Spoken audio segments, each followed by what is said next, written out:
Okay, good morning everyone. How are you?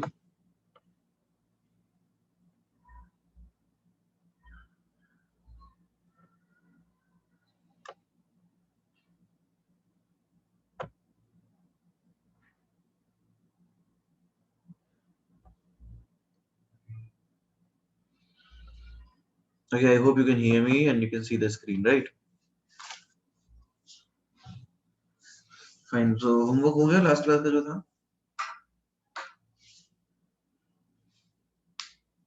इसमें कोई doubt है?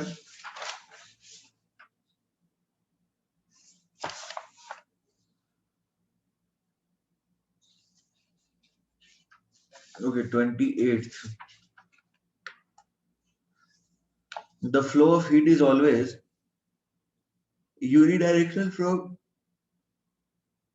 higher temperature to lower temperature. ये तो जानते हैं ना सब लोग? 28th Selenium.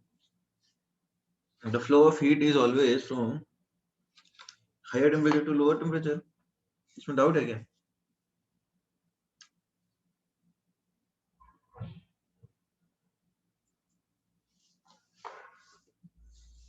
Saloni clear?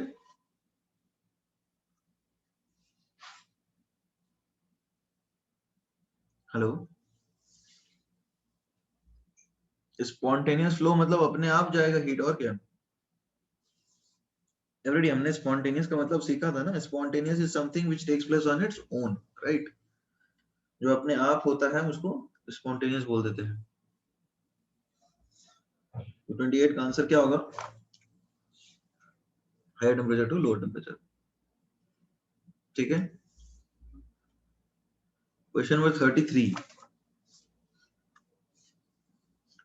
The occurrence of a reaction is impossible. Occurrence of reaction is impossible. कब बताओ? जब डेल्टा जी नेगेटिव होगा, राइट? मतलब डेल्टा जी पॉजिटिव होगा, ऐसा बोल सकते हैं. Delta G positive, right? यानी delta H minus T delta S positive होना चाहिए. तो ये कब पॉसिबल बताओ?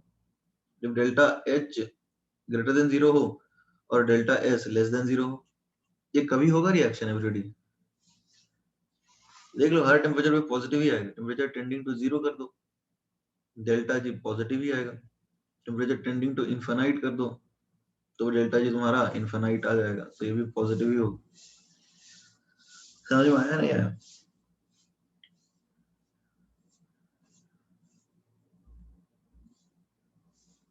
सो that is the answer.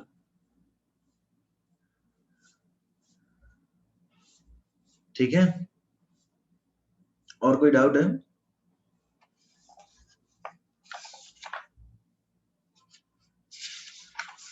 Okay.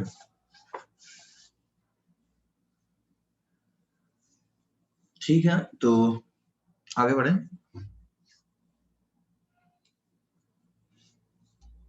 ठीक है. देखो, लास्ट क्लास में हमने क्या क्या पढ़ लिया था. लास्ट क्लास में हमने गिव फ्री एनर्जी की स्टार्टिंग करी थी, राइट? गिव फ्री एनर्जी क्या होता है? It is the energy which is available for doing, बताओ क्या? It is the energy which is available for doing useful work, right? ये अपन समझते हैं ना. ठीक है. Give free energy is the energy available for doing useful work. अब हम उसको लिखते कैसे हैं? हम उसको इस तरह से लिखते हैं कि delta G is equal to delta H minus T delta S. यहाँ पे डेल्टा जी क्या रिप्रेजेंट कर रहा है? Free energy. और you can say available energy, जो कि नॉन मैकेनिकल वर्क करता है, वीडीपी भी इसको अपन डिफाइन करते हैं, राइट? Is that clear? दूसरी चीज हमने क्राइटेरिया फॉर स्पॉन्टेनिटी में सीखा था कि डेल्टा जी जो होता है सिस्टम का, वो होता है minus T delta S total. इन दोनों रिलेशन में किसी को कोई डाउट तो नहीं है ना? रेडी? इन दोनों रिलेशंस में किसी को डाउट है? ठीक है. हमने फिर नेक्स्ट रिलेशन क्या देखा? हमने ये देखा नेक्स्ट रिलेशन की डेल्टा जी को हम ऐसे भी लिख सकते हैं, V D P minus S D T. तो कांस्टेंट टेम्परेचर पे, राइट? कांस्टेंट टेम्परेचर पे अपन ऐसा लिखते हैं, dg इज vdp, जो कि इंटीग्रल के फॉर्म में आ जाता है इंटीग्रल dg यदि हम 1 से 2 देखें यानी g2 माइनस g1, तो ये आता है क्या, nRT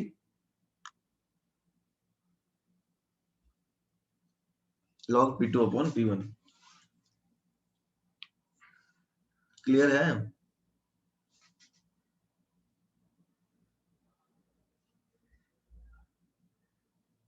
ओके,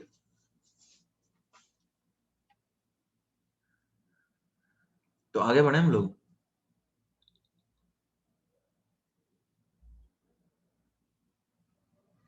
ठीक है, और भी हमने क्या सीखा, यदि हम कांस्टेंट प्रेशर रख दें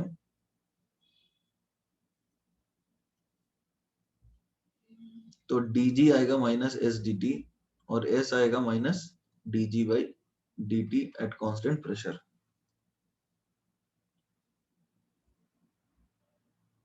तो ये तो Pranav, do you want to write this because we have already covered this, right? ये लिखना है क्या?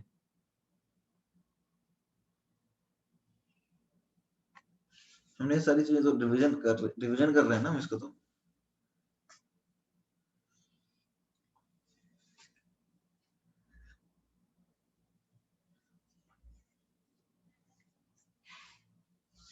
रिटर्न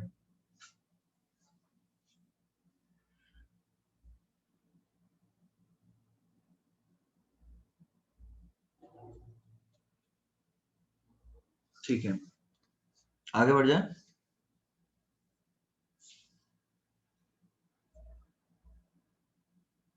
ओके देखो, स्टैंडर्ड कंडीशंस पे क्या होगा, स्टैंडर्ड कंडीशन सब लोग समझते हैं ना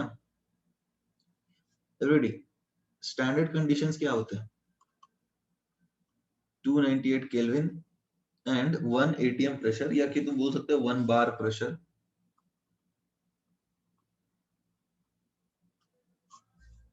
उस पॉइंट पे अपन क्या लिखेंगे, delta G not is delta H naught minus T delta S not. ये नॉट क्या बताता है? ये नॉट बताता है कि जो कंडीशंस हमने चूज करे हैं या फिर जो कंडीशंस क्वेश्चन में दे रखा है वो स्टैंडर्ड कंडीशन है, राइट? Clear not?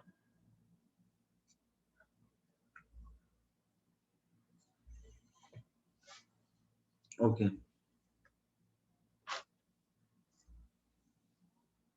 फाइन। तो अब ये स्टैंडर्ड कंडीशंस पे delta G not is delta H naught minus T delta S not हो जाएगा। ठीक है, आगे बढ़ जाए।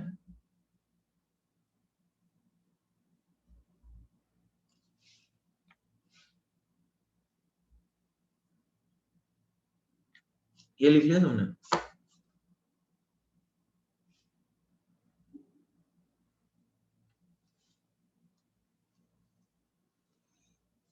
देखो अभी क्या है, हमें थोड़ा सा ना relation of delta ji,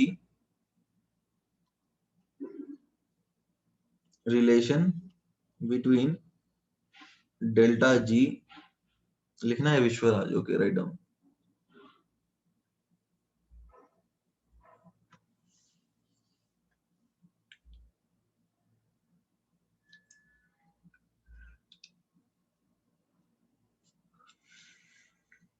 done, ठीक है। तो देखो अभी हमें क्या करना है, we need to see the relation between delta G and equilibrium and in fact chemical equilibrium. देखो थोड़ा सा केमिकल इक्विलिब्रियम वाला रिलेशनशिप हमें देखना इसलिए भी पड़ेगा क्योंकि इस पे क्वेश्चंस है ना, अब बुकलेट के भी और अलग अलग जगह पे, तो हमें इसको कवर करना पड़ेगा। ठीक है, तो लेट्स डू इट। तो केमिकल इक्विलिब्रियम समझते हो ना, केमिकल इक्विलिब्रियम क्या होता है? केमिकल इक्विलिब्रियम एक छोटा सा ओवरव्यू देके मैं समझा देता हूं तुम्हें। केमिकल इक्विलिब्रियम का मतलब क्या है? देखो रिवर्सिबल रिएक्शन क्या होती है, जैसे ए से बी जाए और बी से ए भी जाए, तो ऐसे रिएक्शन को हम ऐसे डबल एरो लगाते हैं कि दोनों तरफ जा रहा है। ठीक है, इसको बोलते हैं reversible reaction. Is that clear?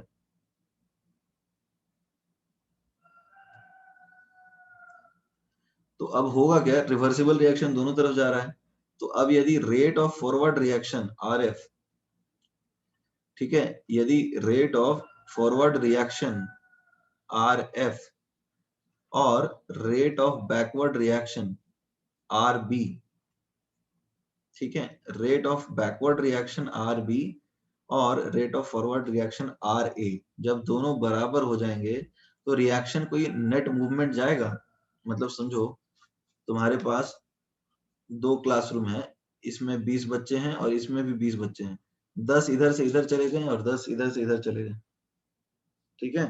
तो in that case number of students दोनों तरफ हमेशा कांस्टेंट रहेंगे, राइट, क्योंकि equal number of students opposite directions में जा रहे हैं। Are you guys clear on this? Equal number of students opposite direction में जा रहे हैं, तो इधर जितने रेट से ये फॉरवर्ड रिएक्शन हो रहा है उतने ही रेट से बैकवर्ड रिएक्शन में भी हो रहा है। तो यहाँ पे net changes are not visible.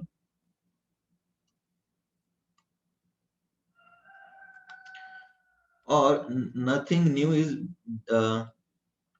और नो फिजिकल, या बोल सकते हैं no overall changes are visible.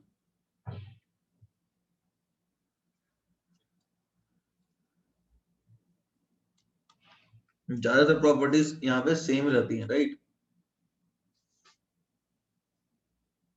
Is that clear और not?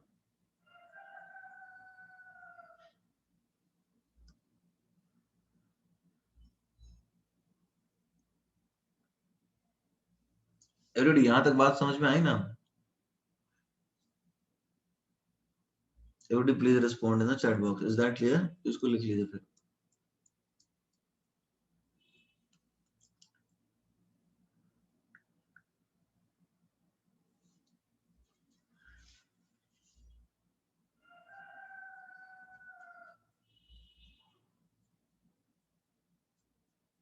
Done? Everybody done?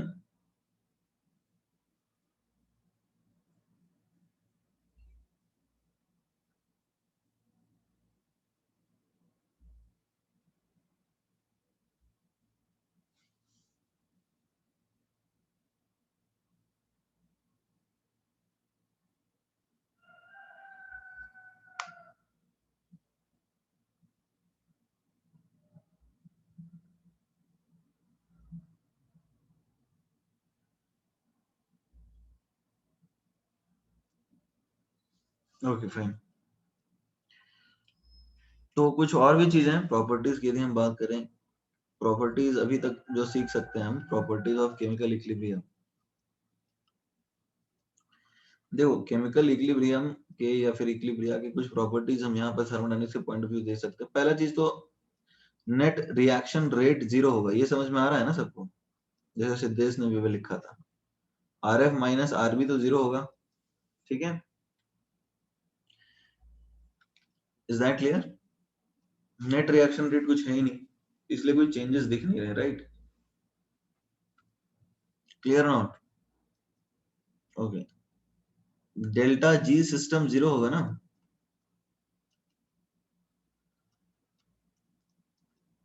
Delta G system 0 होगा। ऊपर करें, ठीक है Pranav, right on then.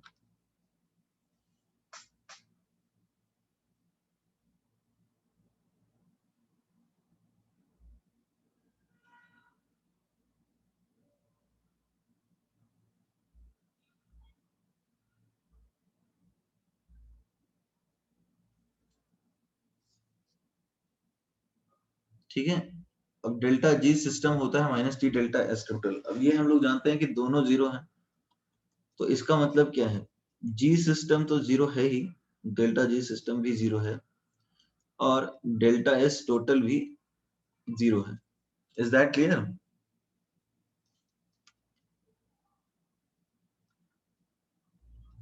Everybody is that clear? कोई दिक्कत तो नहीं है? ओके। अब देखो क्या है, G system is T delta S total, तो यदि ये कम होगा तो ये बढ़ेगा, यही है ना कंसेप्ट? यहाँ डेल्टा एच नहीं होगा। एवरीबॉडी ये समझ में आ रहा है सबको? फ्री एनर्जी कम होगी तो वेस्ट ज्यादा होगी, राइट? तो एक कम होने का मतलब दूसरा बढ़ता है। ये क्लियर है या नहीं है एवरीबॉडी? ये बताइए, ये क्लियर है या नहीं है? एक कम होगा तो दूसरा बढ़ेगा ना, 0 कैसे, वो नहीं समझा? अरे भाई ये तो अभी पढ़ा था ना हमने सेकंड लॉ ऑफ थर्मोडायनामिक्स के अंदर। इक्विलिब्रियम तब होता है जब डेल्टा एस 0 होता है, सॉरी डेल्टा एस टोटल 0 होता है, ये तो सेकंड लॉ के अंदर ही पड़ा था ना डेल्टा जी। तो अब भी फिर सवाल क्यों कर रहे हो? इक्विलिब्रियम के लिए क्या कंडीशन होता है? श्रेयस भी पूछ रहा है। डेल्टा एच होता है क्या इक्विलिब्रियम के लिए कंडीशन, या डेल्टा एस टोटल होता है?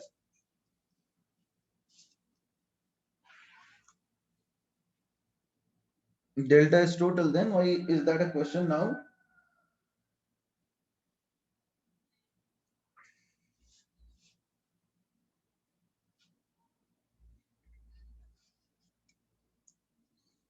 क्लियर है? फाइन, तो आगे बढ़ लेते हैं।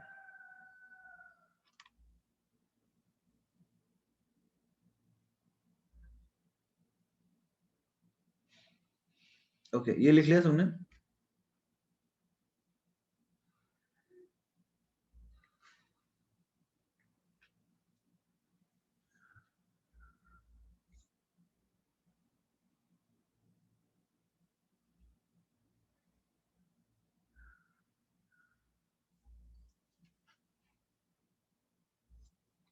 फाइन,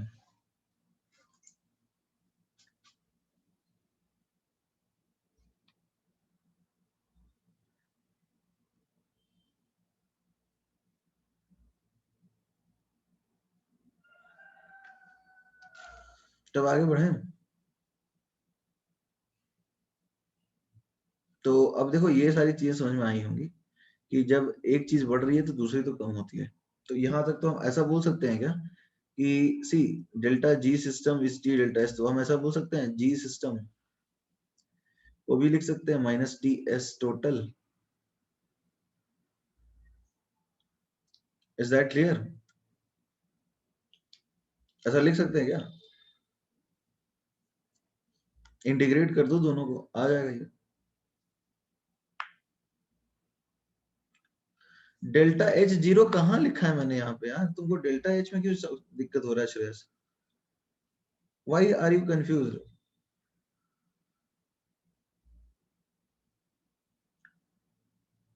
तुम अनम्यूट करके पूछ लो what do you want to से।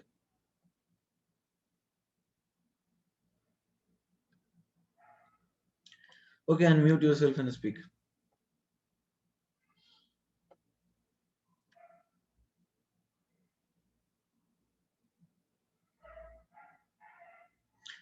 मैं समझ नहीं पा रहा हूँ तुम पूछना क्या चाह रहे हो।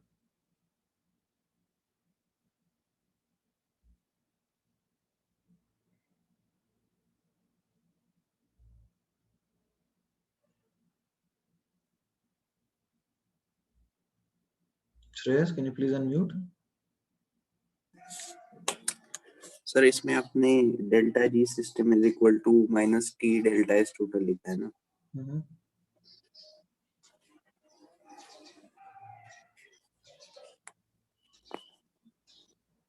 तो तुम्हारा डाउट क्या है तुम बताओ। सर तो फिर डेल्टा एच जीरो ही होगा ना? तो फिर डेल्टा एच सिस्टम के ऊपर तुम कमेंट कर रहे हो, किसके ऊपर कमेंट कर रहे हो? सिस्टम का ही। कैसे कमेंट कर रहे हो कि जीरो होगा? नहीं मतलब delta G system is equal to H minus T delta S. हाँ, तो h minus delta H minus delta T delta S zero होगा तो डेल्टा जी जीरो होगा, यानी डेल्टा एच उस केस में टी डेल्टा एस के इक्वल होगा। जीरो कहाँ होगा?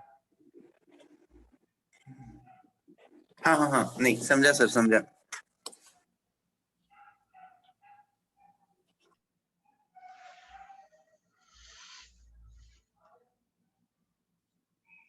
आगे बढ़ सकते हैं अभी?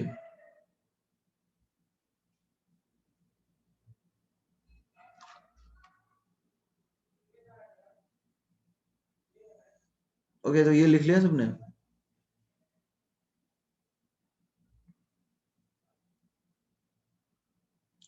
एवरीबॉडी रिटन और नॉट? अरे हाँ यार, कुछ तो बोलो, हाँ बोलो ना बोलो, कुछ बोलोगे? Okay fine. तो अब ये हो गया यहाँ तक। अब देखो डेल्टा एस, तो अब यहाँ पे क्या है, जब जी सिस्टम का मिनिमम होगा, जब जी सिस्टम का मिनिमम होगा तो एस टोटल का मैक्सिमम होगा, ऐसा बोल सकते हैं। जब जी सिस्टम का मिनिमम होगा तो एस टोटल का मैक्सिमम होगा, यही ना? Is that clear?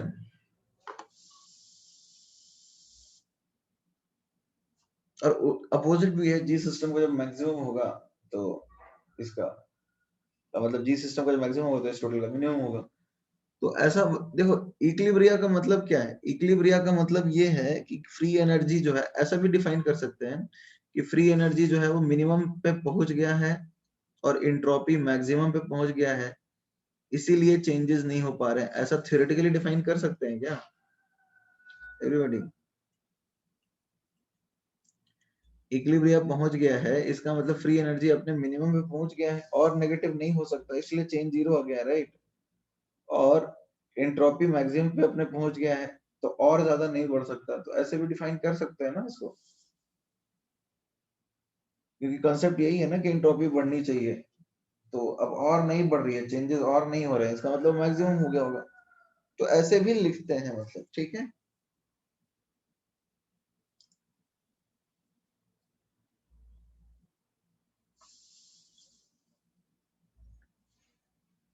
Written everyone?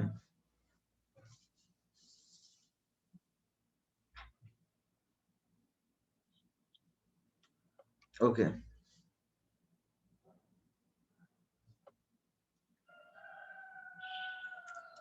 ये लिख लिया है ना तुमने? आगे बढ़े? नहीं क्लियर हुआ? अच्छा देखो, बेसिकली क्या है, मैंने क्या लिखा है यहाँ पे,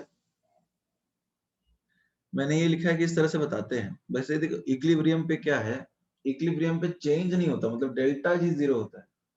तो तुम ये तो समझ रहे हो ना कि जब जी घटेगा तो एस बढ़ेगा। तो इक्विलिब्रियम पे चेंजेस नहीं हो रहे हैं, इसको थ्योरेटिकली हम ऐसे बता सकते हैं कि चेंजेस इसलिए नहीं हो रहे हैं क्योंकि जी डिक्रीज होना चाहिए। तो जी यदि अपने मिनिमम पॉसिबल वैल्यू पे पहुंच जाएगा तो और नहीं जाएगा ना नीचे। कोई मैथमेटिकल फंक्शन अपने मिनिमम पॉसिबल वैल्यू पे पहुंच गया है तो और नीचे नहीं जाएगा वो, इसलिए चेंज जीरो है। तो हम ऐसा बता सकते हैं क्या कि इक्विलिब्रियम पे जी मिनिमम होता है। Siddhesh, is that clear now?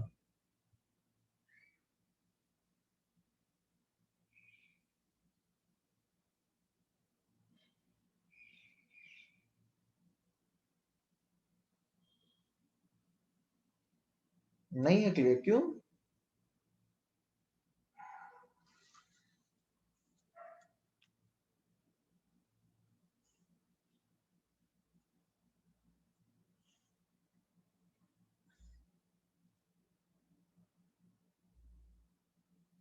वो कैसे होगा वो भी नहीं समझे?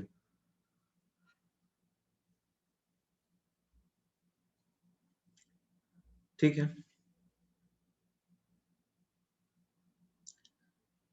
अच्छा ये बताओ, ये हम मान लो ये फ्री एनर्जी का ग्राफ है, ठीक है, एक रैंडम फ्री एनर्जी का ग्राफ है ये जी का। तो इस रेंज में क्या हो रहा है बताओ? रेडी? इस रेंज में क्या है? इस रेंज में डेल्टा जी नेगेटिव है क्योंकि देख लो डिक्रीज हो रहा है।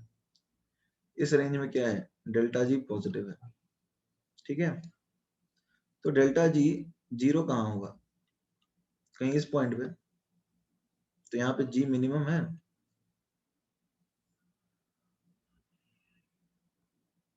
Is that clear?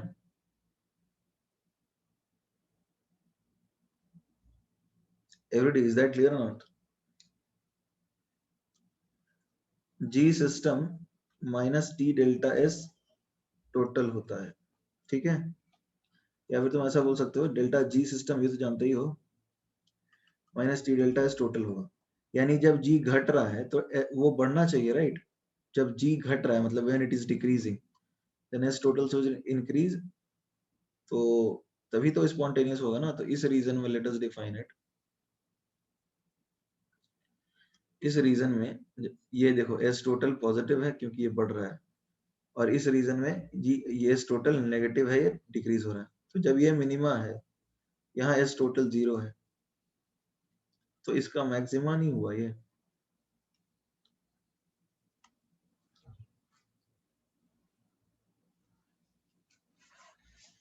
क्लियर हुआ? अभी भी नहीं हुआ क्लियर क्या?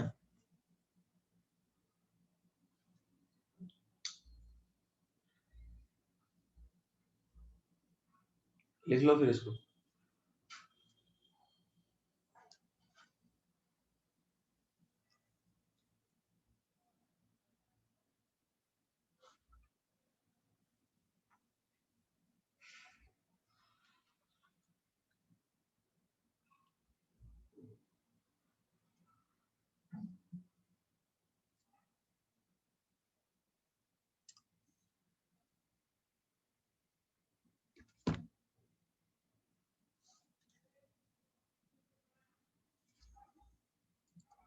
रेड वाला डेल्टा एस टोटल का ग्राफ है, हाँ बिल्कुल।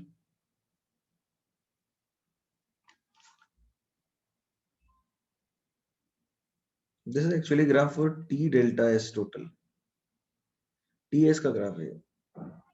टेम्परेचर भी है ना, दोनों एनर्जी दिखाना है ना हमको।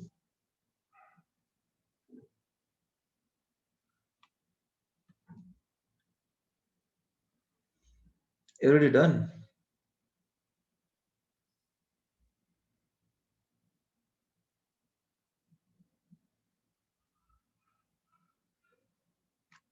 Okay then.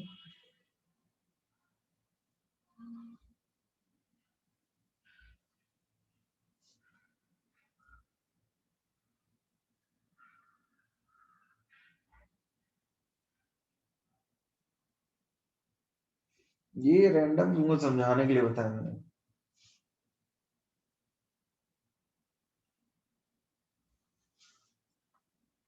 ठीक है,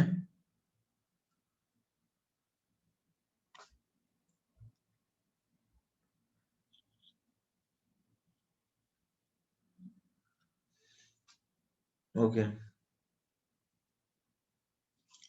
See, there are certain things to be added. Like, do you know what is equilibrium constant and reaction quotient? Because हमें कुछ relations देखने हैं उनके लिए, इसलिए ये सारी चीजें बता रहा हूँ। Equilibrium constant और reaction quotient क्या होता है पता है? देखो इक्विलिब्रियम कांस्टेंट क्या है, आई विल टेल यू। जैसे मान लो H2O लिक्विड और H2O गैस, ये हमने ले लिया एक क्लोज्ड कंटेनर में, ठीक है। We have taken this system in a closed container. तो क्लोज्ड कंटेनर में क्या विजिबल चेंज, जैसे बोतल के अंदर पानी डाल दो, बोतल के अंदर पानी का एवापोरेशन होता रहेगा, such that level of water will remain constant, right? ये तो जानते ही हो, such that level of water will remain constant. तो ये इक्विलिब्रिया हो गया। सिमिलरली कुछ इस तरह का सिस्टम है, A react A plus B forms C plus B, ऐसा रिएक्शन है, तो इक्विलिब्रिया है। तो इक्विलिब्रियम कांस्टेंट क्या होता है? Concentration of C D upon A B, ठीक है, concentration of C D upon A B. तो ये हो गया इक्विलिब्रियम कांस्टेंट। इसको सफेद शब्दों में आसानी से बोले तो मान लो सीधा सा रिएक्शन है ए टू बी, तो ये होता है इक्विलिब्रियम कांस्टेंट। अलग अलग केसेस में अलग अलग डिपेंड होता है, बट सिंपल समझा रहा हूँ, concentration of B upon concentration of A. यदि इक्विलिब्रियम कांस्टेंट ग्रेटर देन 1 है, इसका मतलब क्या है? बी ज्यादा है ए से, तो यानी B is more stable than A, इसलिए बी ज्यादा एग्जिस्ट कर रहा है। Is that clear? B is more stable than A at given temperature, इस टेम्परेचर पे बी ज्यादा स्टेबल है ए से। जैसे मान लो 25 डिग्री पे तो H2O लिक्विड ज्यादा होगा और वेपर कम होगा, राइट? Is that clear? बोतल में पानी रखते हो तो वेपर ज्यादा रहता है ना, सॉरी लिक्विड ज्यादा रहता है और वेपर कम रहता है। जैसे जैसे टेम्परेचर बढ़ाते जाओगे, जो नया इक्विलिब्रियम बनेगा उसमें वेपर बढ़ता जाएगा, राइट? क्योंकि उस टेम्परेचर पे वेपर ज्यादा स्टेबल होगा। 100 डिग्री के ऊपर सिर्फ वेपर मिलेगा, क्योंकि उस पॉइंट पे वेपर ही ज्यादा स्टेबल। 100 डिग्री पे दोनों मिलेंगे, राइट? तो एक तरह से इक्विलिब्रियम कांस्टेंट रिलेटिव स्टेबिलिटी भी बताता है रिएक्टेंट और प्रोडक्ट की। Is that clear? ये सारी चीजें हम इक्विलिब्रियम में पढ़ेंगे, so don't worry about it, I am just giving you an introduction, ताकि मैं तुम्हें समझा दूं कि इक्विलिब्रियम कांस्टेंट क्या होता है, क्या कि अभी हमको रिलेशन बताना है।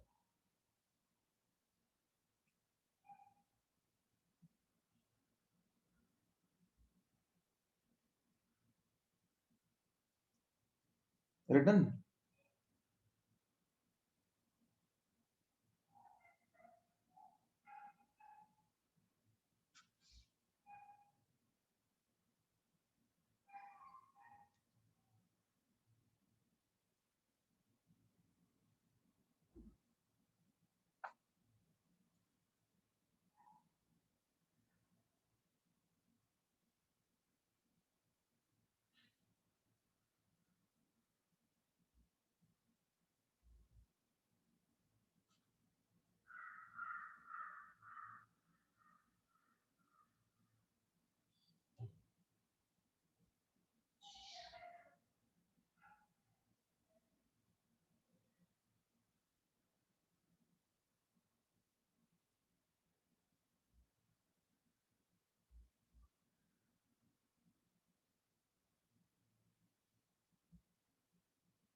ओके आगे बढ़े।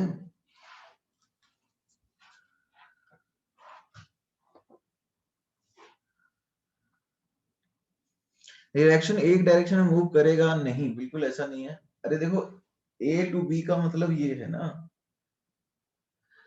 इक्विलिब्रियम कांस्टेंट ग्रेटर देन एक वन का मतलब है कि ज्यादा प्रोडक्ट्स हैं, मतलब ये है इसका। जैसे के ग्रेटर देन वन का मतलब क्या है, टेल यू। जैसे मान लो हम लोग एक सिचुएशन कंसिडर किए थे कि इस क्लास में 10 बच्चे हैं और इस क्लास में 20 बच्चे हैं, ठीक है। तो अब यहाँ पे तो बी, ए से बी के रिएक्शन को इस तरह से समझे तो बी तो ऑब्वियसली ए से ज्यादा है। अब 5 बच्चे इधर जा रहे हैं, 5 बच्चे इधर जा रहे हैं, तो भी इक्विलिब्रियम मेंटेन है, यानी कि concentration of B is greater than, इसका मतलब यही है। Is that clear Shreyas? इसका मतलब ये है कि बी के मोल्स ए से ज्यादा होने चाहिए यदि इस तरह का रिएक्शन है तो। उसी तरह इक्विलिब्रियम कांस्टेंट लेस देन 1 है, तो इसका मतलब क्या होगा, B by A is less than 1, यानी बी कम होगा ए से। ऊपर स्क्रॉल करूं, ठीक है, लो कर दिया स्क्रॉल।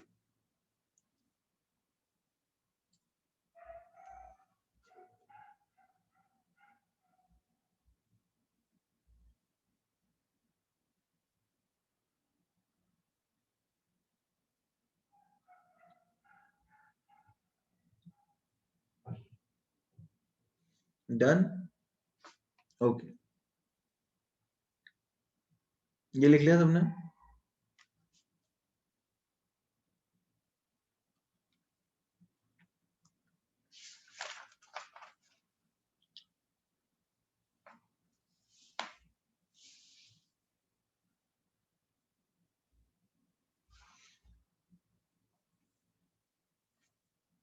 के लेस देन 1 में रिएक्शन फिजिबल नहीं होगी। देखो रिएक्शन फिजिबल होती कहाँ है, इक्विलिब्रियम में तो रिएक्शन खत्म ही नहीं होती ना।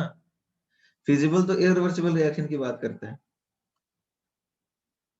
Is that clear? अरे रिएक्शन फिजिबल के लिए तो डेल्टा जी नेगेटिव वाली कंडीशन तुम जानते ही हो। यहाँ तो रिएक्शन कभी होता ही नहीं, मतलब it never goes to completion. तो हम बस देख लेते हैं कौन सी चीज ज्यादा एग्जिस्ट करेगी, हमें पता है ना इक्विलिब्रियम है, इसका मतलब वो कभी खत्म नहीं होने वाला है एक डायरेक्शन में। एक ज्यादा स्टेबल हो सकता है दूसरे फॉर्म से, बट वो कभी एक डायरेक्शन में पूरी तरह से नहीं बनेगा, राइट?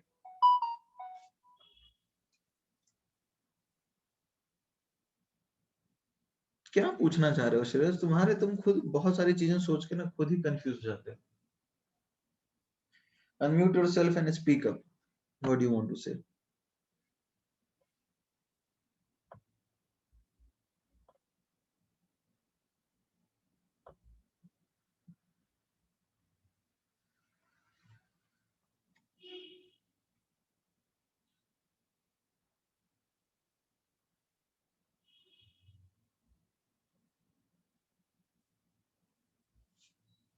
क्या बोलना चाह रहे हो? Unmute and speak. सर एक प्रोडक्ट जो है वो ज्यादा स्टेबल है और एक लेस स्टेबल है, एक डायरेक्शन में मूव करेगा ना। उस टेम्परेचर पे एक ज्यादा स्टेबल है और एक कम स्टेबल है, तो दोनों एग्जिस्ट करेंगे। जो ज्यादा स्टेबल हो ज्यादा एग्जिस्ट करेगा, तो मूव क्यों करता रहेगा उस डायरेक्शन में? उस पॉइंट पे टोटल डेल्टा जी जीरो है ना सिस्टम का, हाँ तो मूव नहीं क्यों पर करेगा? मतलब लेस स्टेबल से मोर स्टेबल की तरफ जाएगा ना रिएक्शन। देखो स्टेबल वाली बात तो है नहीं ना, अब तो एंट्रोपी वाली बात है थर्मोडायनेमिक्स के अंदर। Delta S total driving force होता है, डायरेक्शन वही देता है। हाँ तो जैसे H2O लिक्विड और H2O गैस में H2O लिक्विड ज्यादा स्टेबल है, बट एंट्रोपी तो फॉरवर्ड रिएक्शन की ज्यादा होनी चाहिए, मतलब डेल्टा एस टोटल तो आगे की तरफ फेवर्ड है, तो आगे थोड़ी जाएगा वो। स्टेबिलिटी तो तब हम देखते हैं ना जब टी डेल्टा एस हम कंसीडर ही ना करें, सिर्फ एनर्जी कंसीडर करें डेल्टा एस के बेसिस पे। नहीं समझा मुझे। यही तो दिक्कत है, तुम ज्यादा सोचते हो अपने हिसाब से। बेसिकली इक्विलिब्रियम कांस्टेंट में डेल्टा जी जीरो है, ये तो डेल्टा एस टोटल से डेराइव्ड है। यहाँ तक ठीक है? तुम्हारी बात समझ में आ रही है तुमको?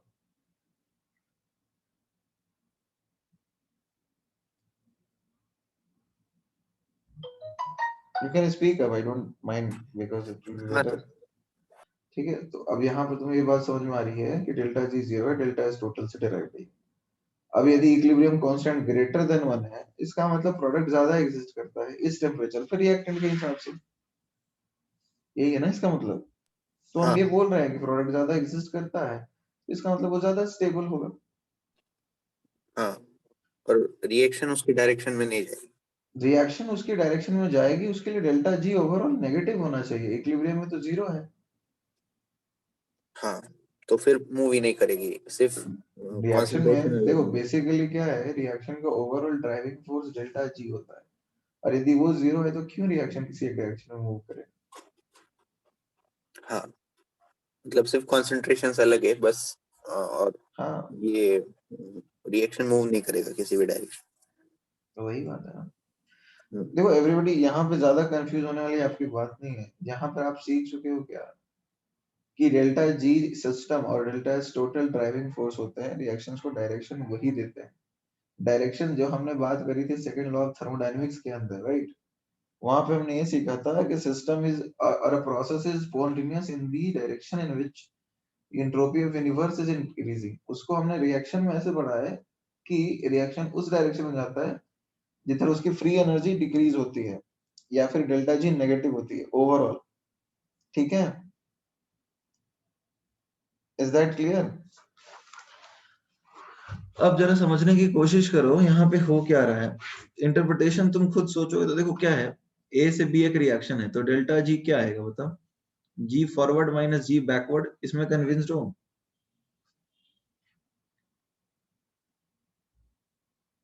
या फिर खुद सोचो ना, जी बी माइनस जी ए, इसमें कन्विंस्ड हो, प्रोडक्ट माइनस रिएक्टेंट। तो जी बी माइनस जी ए 0 है तभी तो डेल्टा जी 0 है, यानी G B is equal to G A. तो क्यों कहीं जाएगा, जाएगा क्या कहीं। एवरीबॉडी जरा सोचो, ए बी एक रिएक्शन है तो डेल्टा जी तो ऐसे भी लिख सकते हैं ना, जी बी माइनस जी ए। तो ये 0 है तो जी बी जी ए इक्वल है, तो क्यों कहीं जाएगा ये, फ्री एनर्जी दोनों के बराबर ही है। आगे बढ़े अभी।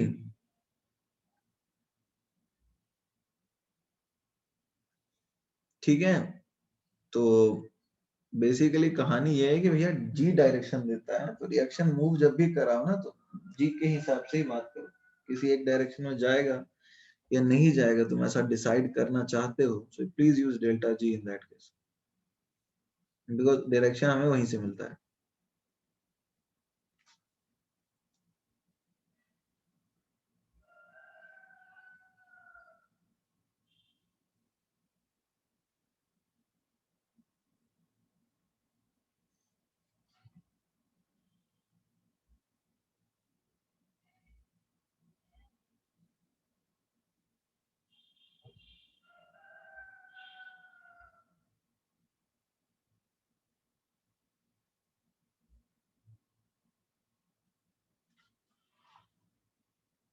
This is for equilibrium obviously, नहीं डायरेक्शन ऑफ रिएक्शन तो हर बार डेल्टा जी से मिलता है ना, this is not for equilibrium Siddhesh.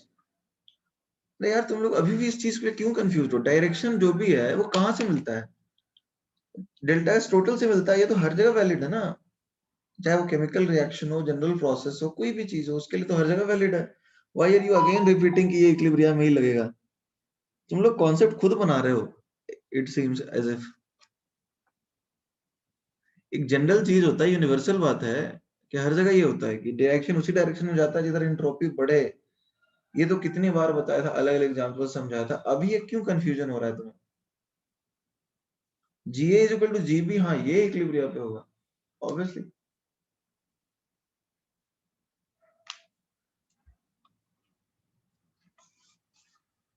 Okay, अब देखो एक होता है रिएक्शन कोशेंट क्यू, क्यू होता है क्या, रिएक्शन कोशेंट। रिएक्शन कोशेंट क्या है, जैसे मान लो तुमने एक बोतल में पानी भर दिया, ठीक है, बोतल में क्या भरा, पानी। तो इनिशियली तो वेपर नहीं होगा ना, इक्विलिब्रियम डेवलप होने में कुछ समय लगता है, is that clear everybody, equilibrium develop होने में कुछ समय तो लगता है ना। तो अब इनिशियली नंबर ऑफ मोल्स की बात कर रहे हैं, मोल्स, इसके मोल्स ए नॉट होंगे और इसके मोल्स 0, ठीक है। इसको मान लो at time t is equal to 0, time t is equal to equilibrium पे क्या होगा, ये कुछ a नॉट माइनस x बना और ये x बना, is that clear everybody, is that clear. तो अब देखो क्या होता है, रिएक्शन कोशेंट निकालोगे तो रिएक्शन कोशेंट क्या होता है, instantaneous value of equilibrium constant. अलग अलग इंस्टेंट पे इक्विलिब्रियम कांस्टेंट तो अलग होगा। तो अब जब t इज इक्वल टू 0 निकालोगे ना तो वही रिएक्शन कोएफिशिएंट क्या आएगा, 0 आएगा, क्योंकि प्रोडक्ट कुछ है ही नहीं। तो रिएक्शन कोएफिशिएंट 0 का मतलब क्या है, रिएक्शन अभी तक स्टार्ट नहीं हुआ है, reaction is yet to start. Is that clear? Is that clear और नॉट? अब देखो Q लेस देन क्या आया, यानी रिएक्शन कोएफिशिएंट इक्विलिब्रियम कांस्टेंट से कम है। इसका मतलब क्या है, रिएक्शन अभी भी फॉरवर्ड जाएगा, reaction is moving in the forward direction, क्योंकि अभी तक इक्विलिब्रियम अटेन नहीं हुआ है। Is that clear? Reaction is moving in forward direction, और कब तक जाएगा, टिल जब तक Q बिकम्स K, और जब Q K के बराबर हो जाए तो इक्विलिब्रियम आ जाएगा। Is that clear? तो reaction coefficient status of equilibrium बताता है, यदि Q K के बराबर है तो वो इक्विलिब्रियम है। तो बेसिकली ये स्टेटस ऑफ इक्विलिब्रियम बताता है कि कहां तक इक्विलिब्रियम पहुंचा। Is that clear? Reaction coefficient क्या कहता है, reaction coefficient gives us status of equilibrium, ऊपर लिख लो स्टेटस ऑफ इक्विलिब्रियम, और इक्विलिब्रियम पे रिएक्शन कोएफिशिएंट इक्विलिब्रियम कांस्टेंट के बराबर होता है।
डन? Every written?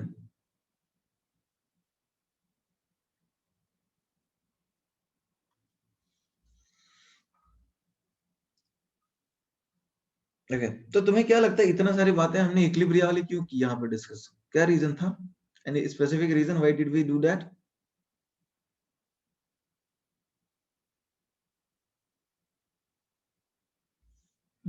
मतलब कुछ क्वेश्चंस इसके ऊपर आते हैं, मतलब बेसिकली थर्मोडायनामिक्स के अंदर भी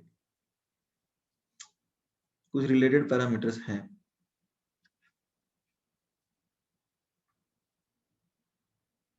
रिटन एवरीवन?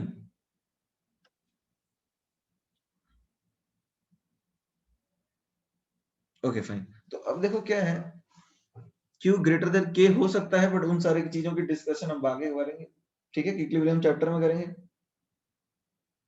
ठीक है आदित्य? अरे कितना डिटेल में पढ़ोगे, पूरा चैप्टर अभी थोड़ी पढ़ा देंगे, अभी तो सिर्फ न्यूमेरिकल के लिए करा है ना हमने। देखो यहाँ पे हमें एक रिलेशन पढ़ना है, क्या, देखो integral dg is RT log Q, यानी स्टेट 1 से स्टेट 2 जाएंगे तो G2 माइनस G1, या फिर एक्चुअली में जो हमें रिलेशन पढ़ना है, हाँ बिल्कुल हो सकती है Saloni, obviously delta G is delta G naught plus RT log Q। Is that clear? अब यहाँ पे क्या है, डेल्टा G क्या है, ये किसी भी टेम्परेचर पे है, और डेल्टा G नॉट क्या है, स्टैंडर्ड गिव्स फ्री एनर्जी। देखो हम चेंज तो स्टैंडर्ड से ही निकलेंगे ना, देखो यहाँ पर ये G2 माइनस G1 होगा, ठीक है, ठीक है एवरीडी, ये D2 माइनस G1 होगा, तो हम रेफरेंस जो G1 रखते हैं वो हम रखते हैं क्या, स्टैंडर्ड, तो स्टैंडर्ड फ्री एनर्जी है, ठीक है। Is that clear? This is called standard free energy. तो हम लोग चेंज जो है वो कंपेयर करेंगे रेफरेंस से, जो कि स्टैंडर्ड होगा 298 केल्विन, बिकॉज हर टेम्परेचर पे अलग अलग होगा। Is that clear? तो रेफरेंस क्या रखेंगे, जैसे मान लो तुम घर से निकलते हो और कहीं जाते हो, तो तुम रेफरेंस क्या करते हो, अपने घर से डिस्टेंस मेजर करते हो। Is that clear? हाँ ना, कुछ तो बोलो। तुम जो डिस्टेंस है वो घर से मेजर करते हो। सो सिमिलरली यहाँ पे भी कुछ वैसा ही केस हम प्रेडिक्ट करें या फिर वैसा ही केस यदि हम बताएं, तो G2 minus G1 RT ln Q है, तो यहाँ पर रेफरेंस क्या रखेंगे? वो टेम्परेचर जिस पे अपन सबसे ज्यादा कंफर्टेबल है, 298 केल्विन है ना, 1 बार प्रेशर।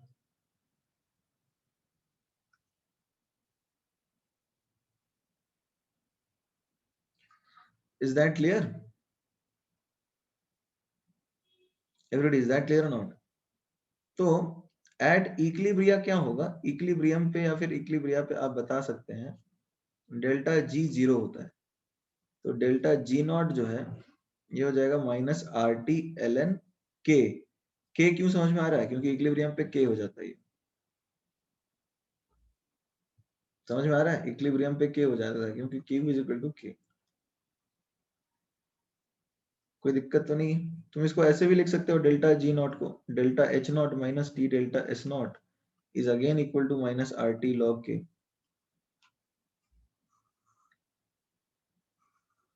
ठीक है, ये भी रिलेशंस मतलब बन सकते हैं। तो एक रिलेशन ये है बस important, delta G is delta G naught plus R T log Q.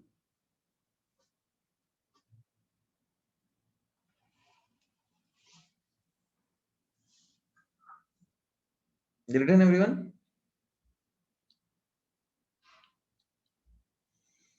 Log का बेस 10 है, लॉग का बेस है 10।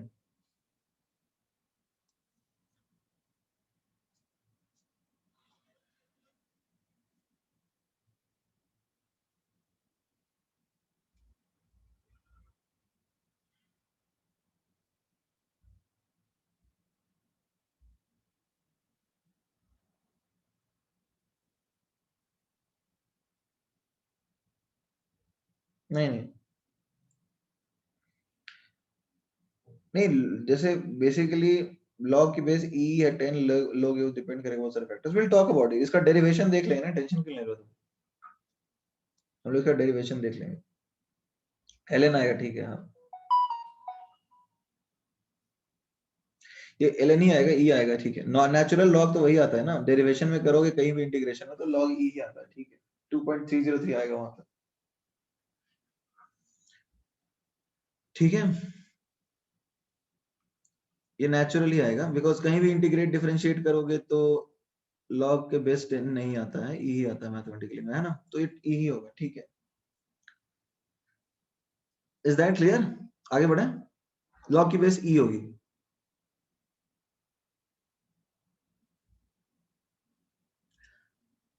ओके तो आगे बढ़ सकते हैं। अच्छा ये डेरिवेशन देखना है क्या? Do you want to see this derivation? Delta G is delta G naught plus R T log Q. Are you interested to see the derivation? There are people saying no, बहुत सारे लोग no बोल रहे हैं।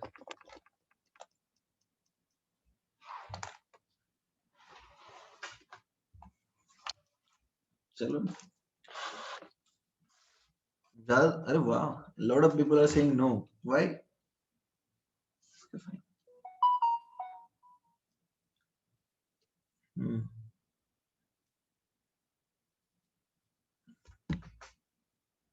Okay ठीक है। अच्छा एक बात बताओ,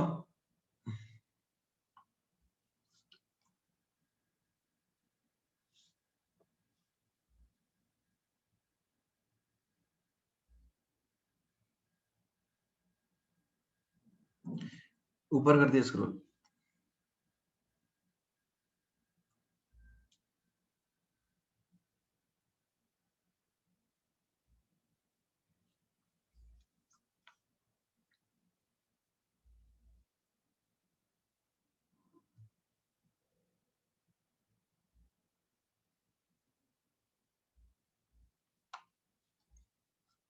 रिटर्न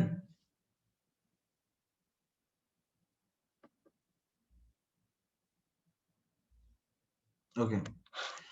तो सी बेसिकली हमें ये डेरिवेशन देखना है। अच्छा ये एक रिएक्शन कुछ इस तरह से है, 2A + 3B gives 4c + 5d। तो इसमें क्या होता है, इक्विलिब्रियम कांस्टेंट हम ऐसे लिखते हैं, c की पावर 4, d की पावर 5, a की पावर 2 और b की पावर 3। ये इसलिए समझा रहा हूं क्योंकि ये डेरिवेशन में काम आएगा। इसी तरह से मान लो तुम्हारे पास a + b gives c + d है, तो k आएगा c की पावर c, d की पावर d, a की पावर स्मॉल a, b की पावर स्मॉल b। क्लियर है? ये इस तरह से लिखते हैं हम लोग, इसकी डिटेल्स केमिकल इक्विलिब्रियम में देखेंगे। सिमिलरली यदि तुम्हारे पास कुछ इस तरह से a gas plus b gas give c gas plus d gas, right, तो इस केस में इक्विलिब्रियम कांस्टेंट लिखोगे पार्शियल प्रेशर ऑफ c की power c, partial pressure of d की power d, partial pressure of a की power a, partial pressure of b की power b। ये लिख लो क्योंकि ये डेरिवेशन में हमको यूज पड़ेगा। Is that clear? और ये इंस्टेंटेनियस है तो रिएक्शन कोएफिशिएंट के लिए भी यही लिखेंगे।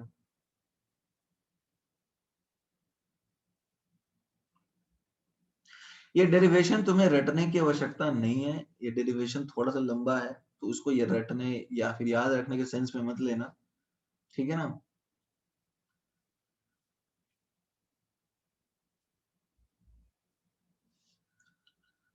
Is that clear? देख लो आता कैसे है बस। Not required. P is pressure, partial pressure actually. आगे बढ़ जाए।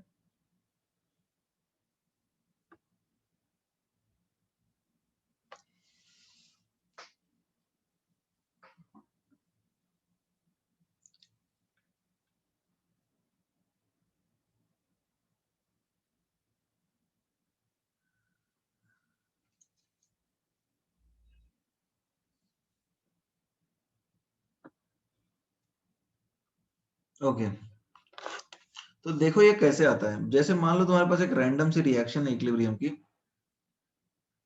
ओके वेट करो।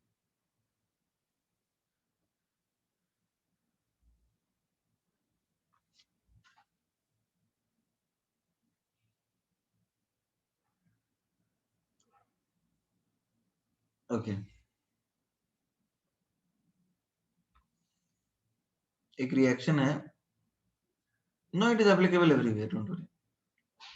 A gas plus B gas, ठीक है, C gas and D gas.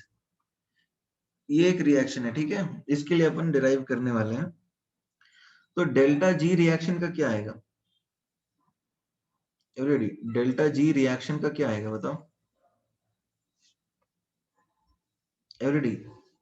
कुछ तो बोलो, नहीं बोलोगे? Summation G product minus summation G reactant. Is that clear? यही आएगा ना, कुछ और आएगा? ठीक है। अब एक चीज याद करो, हमने पढ़ा था कि D G is equal to R T, मतलब N R T 1/p dp। तो ये हमने सीखा था, ये आता है एन आर टी लॉग ई, यदि 1/2 ले P2/P1, याद आ रहा है? तो इसको लिख सकते हैं एन आर मतलब आर टी लॉग ई की पावर P2/P1 की पावर n, ऐसा लिख सकते हैं, G2 माइनस G1। ये हमने पहले भी डिराइव कर रखा है ना, याद नहीं आ रहा है क्या? कर रखा है ना। तो अब यदि हमने ये पहले कर रखा है तो स्टैंडर्ड यदि हम रख लें तो हम ऐसा लिखें जैसे हम ए के लिए डिफाइन कर रहे हैं, तो जी A minus G A not लिख दें, तो ये आ जाएगा आर टी लॉग ई, और इनिशियल हमने क्योंकि स्टैंडर्ड रखा है तो P A at a time A upon initial हमने 1 रखेंगे क्योंकि स्टैंडर्ड तो 1 होता है प्रेशर की पावर ए। तो ये समझ में आ रहा है? G A minus G naught A is equal to R T log E P A की पावर ए। ये चमक रहा है या नहीं चमका? नहीं चमका। ओके और कितने लोग को चमक गया? ये कैसे करेंगे? जैसे यहाँ पर देखो ना, ए है ना, ए मोल्स बन रहे हैं गैस ए के, तो एन यहाँ पे क्या है? एन यहाँ पे ए है, इनिशियल स्टेट वन पे इनिशियल स्टेट वन पे पार्शियल प्रेशर वन रखते हैं ना, हमने बोला ना स्टैंडर्ड टेम्परेचर और वन बार प्रेशर। यहाँ सिर्फ ये तो लॉ की प्रॉपर्टी होती है। अभी भी क्लियर नहीं है क्या? तो ये लिख लो। सिमिलरली हम ऐसा लिख सकते हैं G B minus G naught B is equal to R T log E P B की पावर बी। ठीक है, ये लिख लीजिए।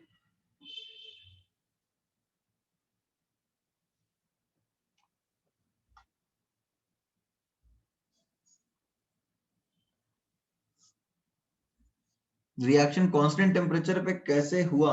एक्चुअली रिएक्शन कांस्टेंट टेम्परेचर पे नहीं हो रहा है, रिएक्शन कांस्टेंट टेम्परेचर पे हम लोग देख रहे हैं। देखो जब जी लिखते हैं तो H minus T delta S लिखते हैं, तो हम मेजरमेंट तो कांस्टेंट टेम्परेचर पे ही करते हैं ना प्रथमेश।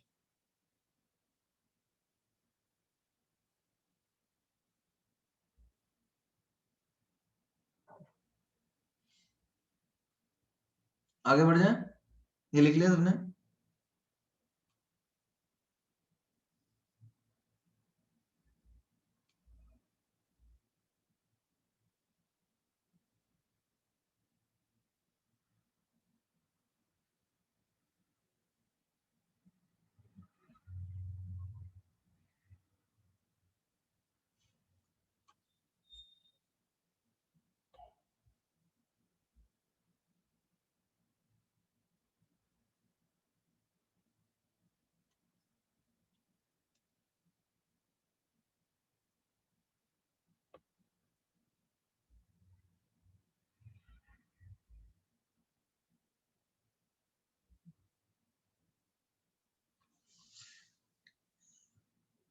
Done, okay. तो अब देखो हमने क्या देखा। Similarly we can write G C minus G naught C is R T. हाँ, अब बस ऐड और सब्ट्रैक्ट करेंगे। पीसी की पावर सी, उसी तरह से G D minus G naught D is R T log E P D की पावर डी। अब समझ में आ रहा है कैसे डिराइव करने वाले हैं? कुछ आइडिया लग रहा है क्या एवरीडी? अब कुछ आइडिया लग रहा है? अब देखो ये सब्स्टिट्यूट करते जाओ ना, देखो ना क्या लिखा है हमने। तो अब ये लिख लिया तो आगे बढ़ जाते हैं। तो अब देखो हमने सीखा है कि डेल्टा जी क्या होता है, जी सी प्लस जी डी, है ना, minus G A minus G B. ठीक है,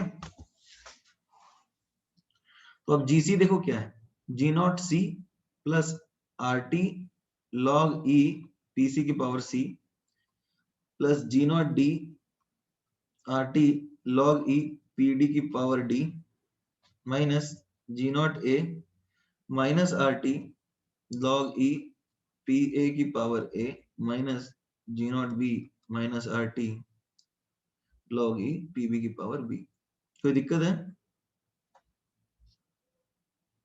तो अब डेल्टा जी क्या हो गया, G naught C plus G naught D minus G naught A minus G naught B, ये हो गया डेल्टा जी नॉट। ठीक है, प्लस आर टी लॉग ई पी सी की पावर सी पी डी की पावर डी पी ए की power A P B की power B. So this is delta G is equal to delta G naught and this is RT log Q। समझ में आया नहीं आया? यही है ना रिएक्शन कोशेंट, ये रिएक्शन कोशेंट हो जाएगा।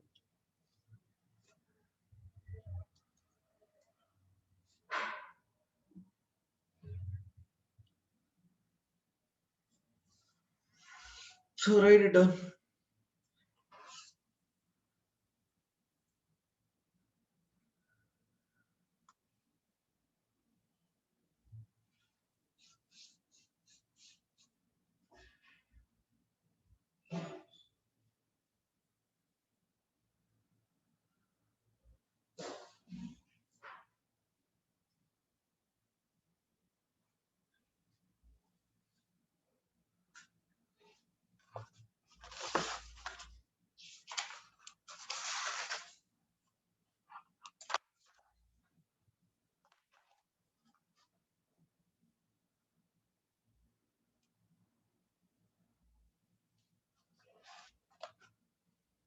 Done everyone?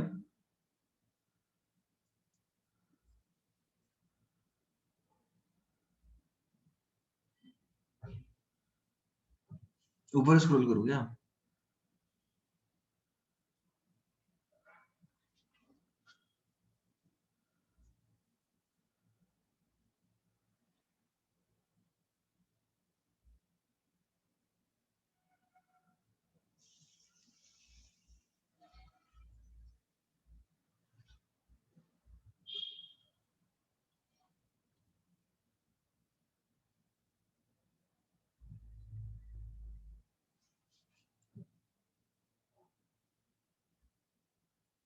Done everyone?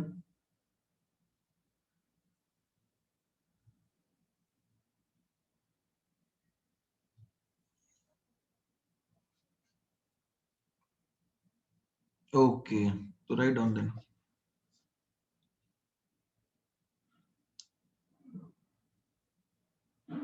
ये इक्लिब्रिया पे नहीं है. एट इक्लिब्रिया क्या होता है? This is for any condition. At equilibrium delta G will be 0 and K will be Q.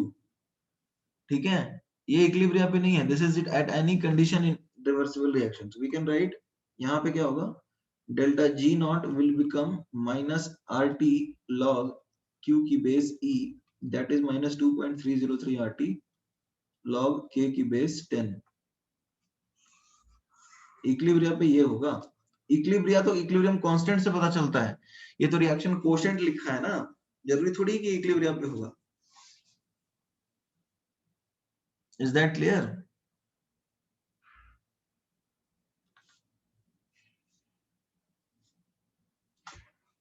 Okay, fine. Written everyone?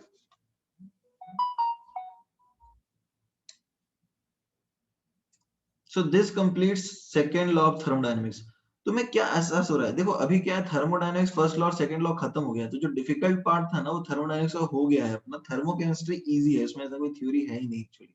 Thermodynamics के प्रिंसिपल्स यूज होते हैं थर्मोकेमिस्ट्री में, कोई थ्योरी नहीं होता. ठीक है, तो थर्मोडायनेमिक्स खत्म हो गया है हमारा. थर्मोकेमिस्ट्री में बस यूज करना है थर्मोडायनेमिक्स, कोई उसमें कोई कंसेप्ट नहीं है. तो अभी एक बार रिवाइज करें डेल्टा जी. एवरीडी एक बार रिवाइज करें डेल्टा जी. तो देखो डेल्टा जी के अंदर हमने क्या क्या सीख लिया, एक बार पूरा शुरू से रिवीजन कर लेते हैं. ठीक है, including what we did today. Basically हमने ये सीखा है, लास्ट में रिवाइज करवा दें. अरे भैया लास्ट में फिर थर्मोकेमिस्ट्री रिवाइज कर लेंगे ना, जो खत्म हुआ उसको तो पहले कर देना रिवाइज. तुम्हारा इंटेक्स्ट एक्सरसाइज 6 होमवर्क रहेगा. ठीक है, इंटेक्स्ट एक्सरसाइज 6 रहेगा होमवर्क, क्योंकि अब तुम कर सकते हो तो. होमवर्क तुम्हारा इसके ऊपर है, in-text exercise 6.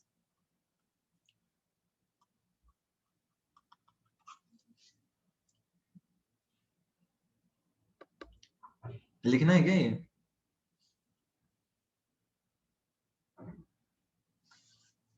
Okay, write it down then.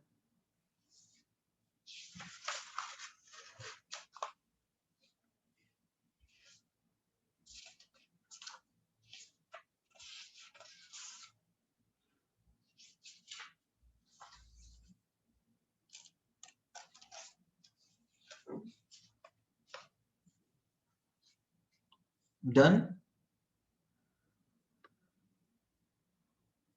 Okay fine. अब देखो बेसिकली हमने जी के अंदर क्या पढ़ा. जी क्या है? बेसिकली फ्री एनर्जी है. सबसे important relation available energy minus T delta is free energy. Criteria for spontaneity क्या है? लेस देन जीरो होना चाहिए. ये बड़ी इंपॉर्टेंट बात है. क्राइटेरिया फॉर स्पॉन्टेनिटी क्या है? सब लेस देन जीरो होना चाहिए. फिर नेक्स्ट इंपॉर्टेंट रिलेशन है delta G is delta G naught plus R T L N, या फिर लॉग की बेस क्यू. ठीक है, at equilibria Q will become K. At equilibrium Q will become K, so you can write delta G naught is minus 2.303 RT log K to the base 10.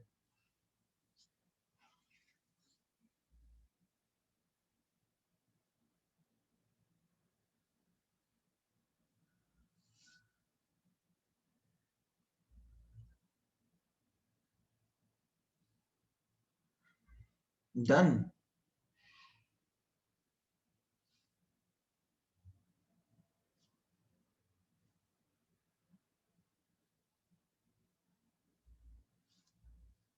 Everybody, तो इतना ही है ना। और ये इससे ज्यादा इंपॉर्टेंट रिलेशंस तो हमने पढ़े नहीं। डेल्टा जी में मोस्ट इंपॉर्टेंट रिलेशन यही है, और भी हमने पढ़े VDP माइनस SDT, वो तो उतने इंपॉर्टेंट नहीं है।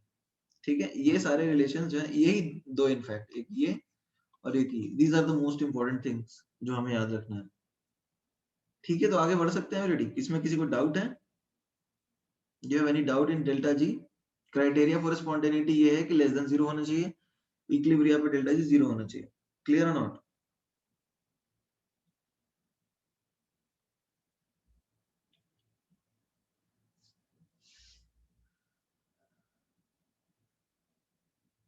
ओके, तो आगे बढ़ जाएं।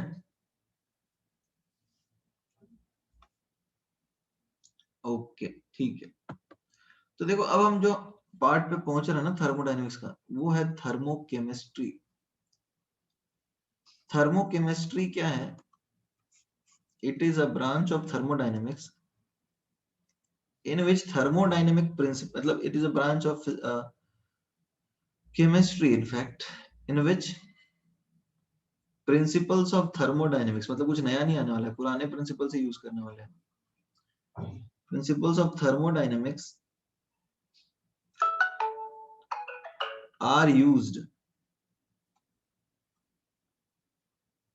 ठीक है, to measure the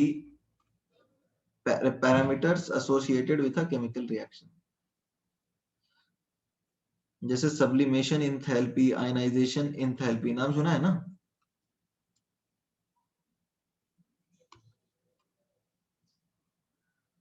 everybody, is that clear? नाम तो सुना ही होगा। ओके, तो ये सारे मेजरमेंट और उनके कैलकुलेशन स्टोइशियोमेट्री के साथ वो कैसे वेरी होता है, ये सारी चीजें देखनी है। ठीक है, एक अच्छी बात बताता हूँ, जेई मेंस में ज्यादातर क्वेश्चन थर्मोडायनेमिक्स में थर्मोकेमिस्ट्री से आते हैं, जो कि इजियर पार्ट है उससे। तो मेरी जेई मेन के पिछले पार्ट साल के पेपर्स देखोगे ना, तो थर्मोडायनेमिक्स से कम क्वेश्चन आए, थर्मोकेम से ज्यादा है।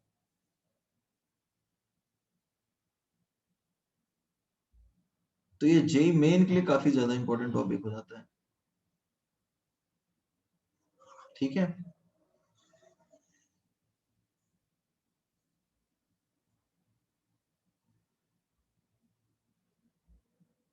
हाँ इसमें थर्मोडायनेमिक्स के कॉन्सेप्ट लगते हैं, बट वैसे कोई खतरनाक कॉन्सेप्ट नहीं लगते, इजी ही लगेगा तुम्हें। एडवांस में सभी आते हैं, सही बात है। मैंने कहा बोला एडवांस के लिए, तो मेंस के लिए बात करी ना। अरे एडवांस तो एडवांस लोगों के लिए है ही।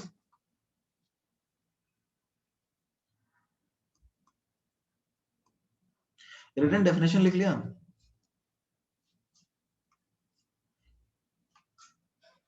Okay fine.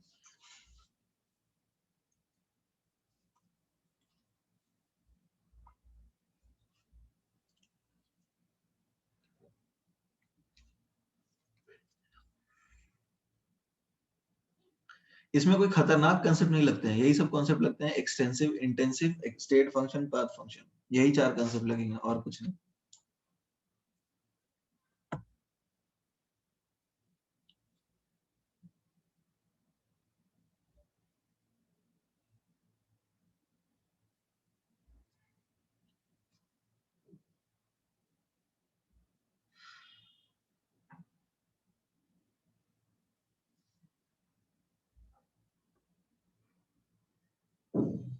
हाँ ठीक है, आज ही शुरू करना है। अच्छा ये सब तो तुम जानते हो ना, एंडोथर्मिक रिएक्शन क्या होता है एवरीबॉडी?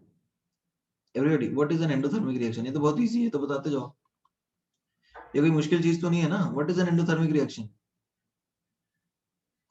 ऐसा रिएक्शन जिसके अंदर हीट एब्जॉर्ब होता है, राइट? तो इधर मैं लिख देता हूँ इंथैल्पी, और इधर let's say I am writing progress of reaction. ठीक है, तो अब इसको ऐसे लिखते हैं, ए है और ये बी है, तो ए की एनर्जी बी से कम है, तो ए से बी जाना है तो एनर्जी देना पड़ेगा ना। ठीक है, तो अब इसका डेल्टा एच क्या आएगा? मान लो ये डिस्टेंस x किलो जूल है, तो delta H plus x kilo joule आएगा। Is that clear? Delta H आएगा प्लस x किलो जूल। अच्छा, ऐसा लिख सके तो गलत होगा क्या? a plus x kilo joule gives b, तो ये भी सही होगा या गलत होगा? रिवर्सिबल नहीं बनाते इसका। या फिर ऐसा मिले a plus 10 kilo joule gives b, तो ये रिएक्शन कैसी होगी बताओ? हीट लग रहा है ना इसके अंदर, तो एंडो होगा। और तुम इसको ऐसा लिख सकते हो, डेल्टा एच 10 है। ठीक है, ये तो कोई दिक्कत नहीं है, कोई खतरनाक चीज तो नहीं है ना।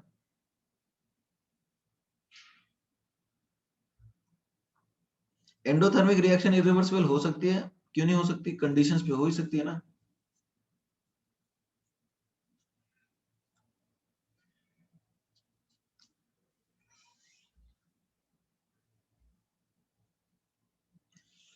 डेल्टा जी नेगेटिव होगा तो हो ही सकते हैं, देखा है ना अलग अलग कंडीशंस पे। हाई टेम्परेचर पे डेल्टा एस जहां पे ग्रेटर देन 0 होता ही एंडोथर्मिक स्पॉन्टेनियस।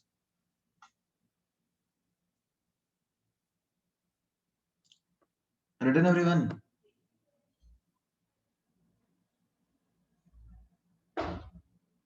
ये लिख लिया सबने?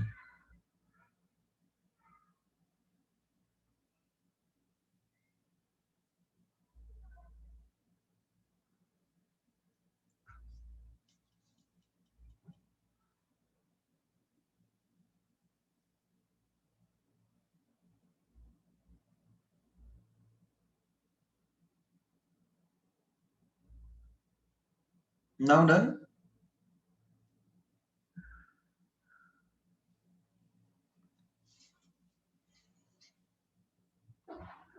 Okay,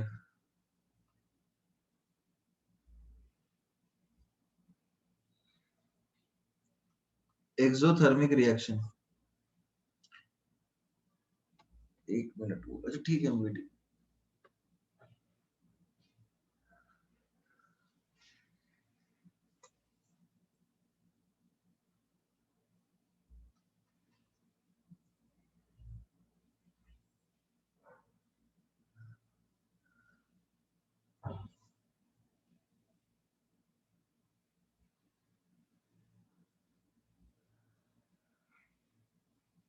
done?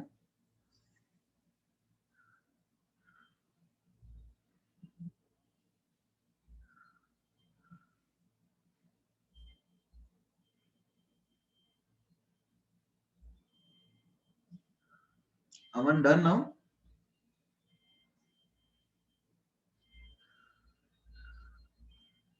अमन डन और नॉट?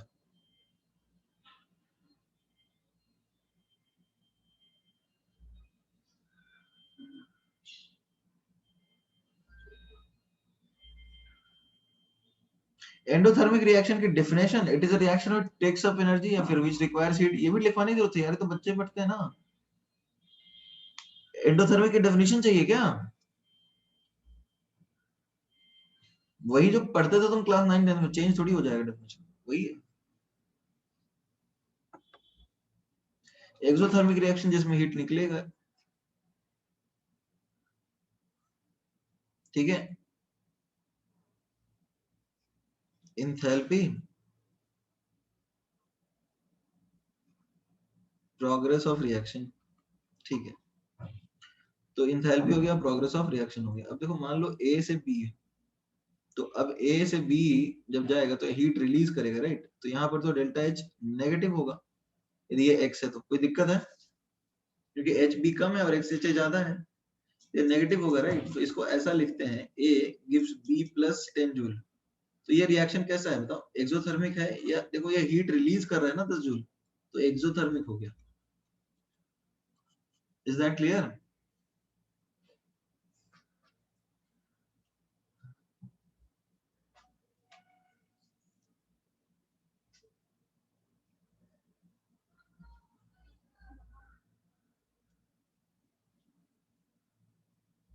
डन?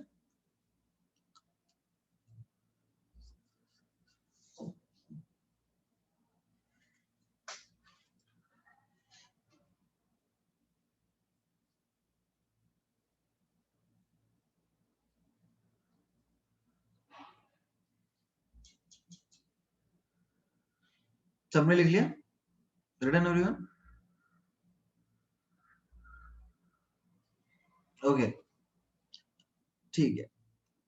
अब देखो, लॉज इन थर्मोकेमिस्ट्री हैं, बट वो लॉज इस तरह से हैं जो सिर्फ ये प्रॉपर्टी यूज करते हैं, state function, path function, laws in thermochemistry. अब इस पर डरने मतलब वो थर्मोडायनेमिक्स जैसे नहीं है, ये सिर्फ स्टेट फंक्शन वाली प्रॉपर्टी यूज करेंगे और कुछ नहीं। पहला है लिवॉइजर एंड लैपलेस लॉ। देखो लिवॉइजर एंड लैपलेस लॉ क्या बोलता है, जरा देखो। यदि वो बोलता है कि तुम्हारे पास A टू B एक रिएक्शन है, इसका डेल्टा H प्लस एक्स है, तो B टू A का क्या होगा? एवरीडी, B टू A का डेल्टा H क्या होगा? Minus x. This is Lavoisier and Laplace law. अब ऐसा क्यों वैलिड है? रीजन क्या है? रीजन ये है कि H is a state function. तो स्टेट फंक्शन के लिए तो ये होगा ही, क्योंकि साइक्लिक प्रोसेस में जीरो होगा। तो ये कोई लॉ है क्या? Every day, is it a separate law? Law अलग तो नहीं है भाई। तो यही बोलता है कि if we reverse a reaction, if we reverse a reaction, then its delta H will also be reversed. ये है लेवॉइजर एंड लैपलेस लॉ। लिख लो, बड़ा आसान सा चीज है।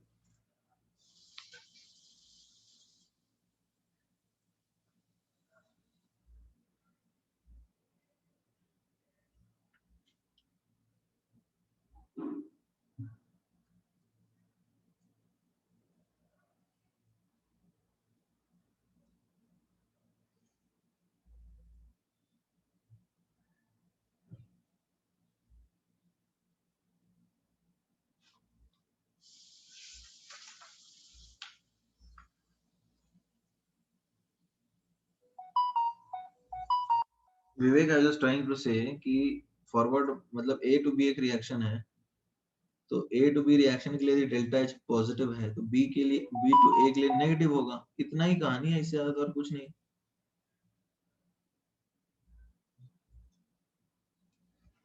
इज दैट क्लियर और नॉट?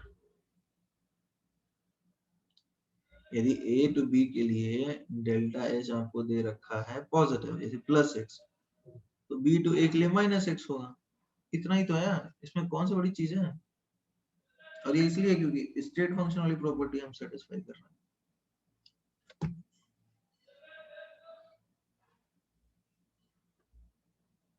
आगे बढ़ जाएं?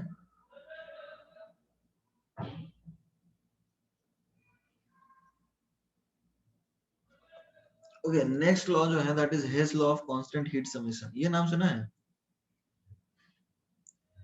हेस law of constant heat summation, ये पहले भी पढ़ा है, और इसको हमने एक्चुअली पहले भी यूज भी किया है। मतलब क्या है? देखो, कोई सीधा सा स्टेट फंक्शन की प्रॉपर्टी है।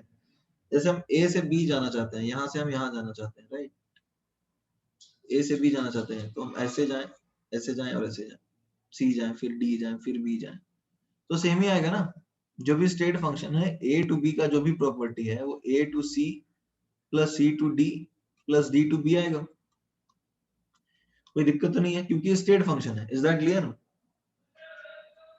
Prathamesh, do you want to write something? Haven't you written this?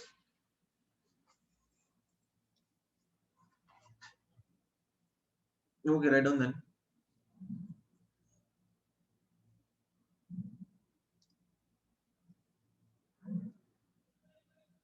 Done.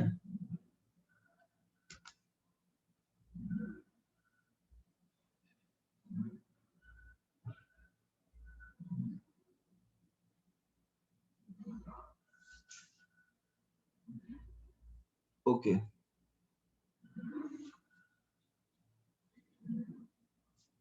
तो अब Hess law of constant heat summation क्या कहता है?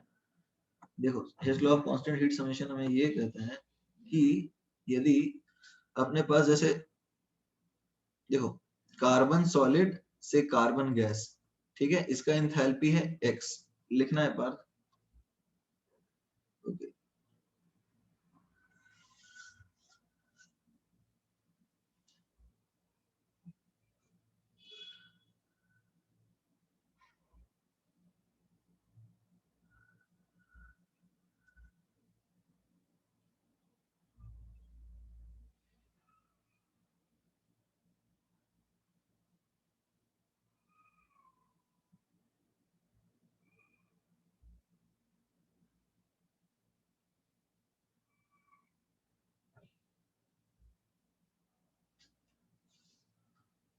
डन। अब देखो इसमें क्या है, कौन सा फंक्शन, फंक्शन कहाँ, constant heat summation, constant heat summation है ये।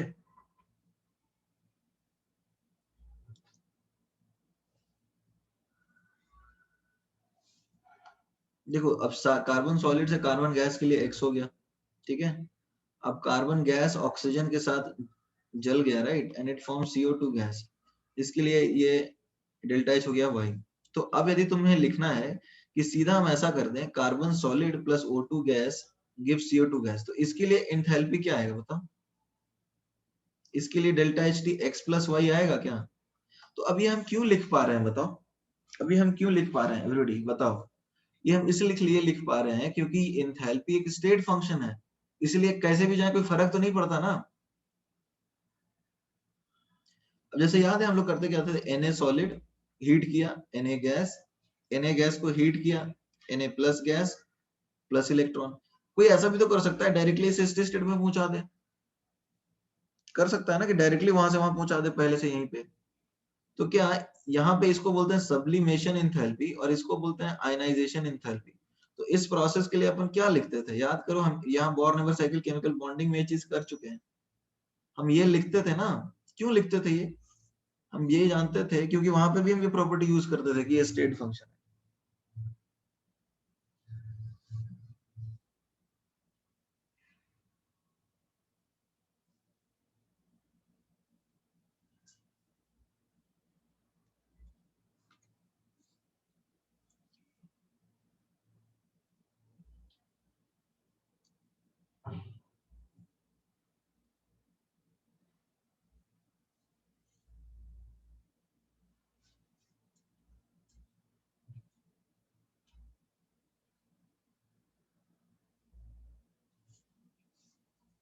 Everybody done.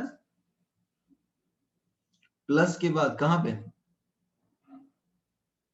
कौन से प्लस की बात कर रहे हो, ये x प्लस वाई,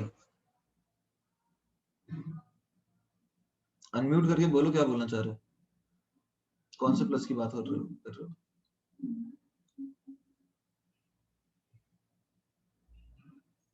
डेल्टा सब H, इंथैल्पी के लिए H यूज करते हैं ना, वही है, ये सब्लिमेशन एंथैल्पी हुआ।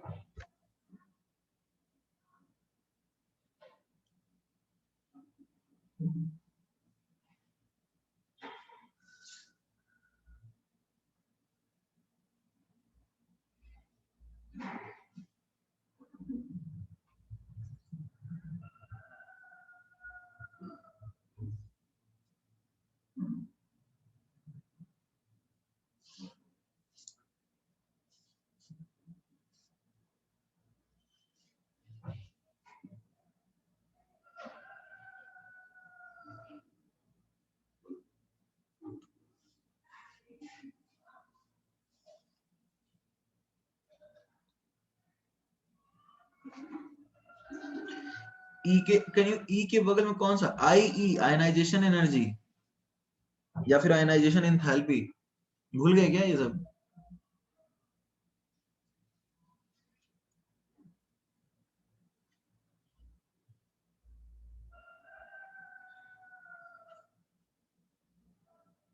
डन एवरीवन, आगे बढ़े।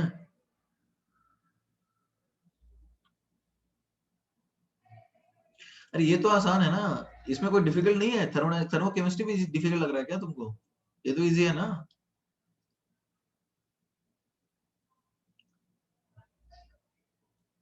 आगे बढ़े, ठीक है। तो इसका स्टेटमेंट क्या लिखेंगे, the overall value of enthalpy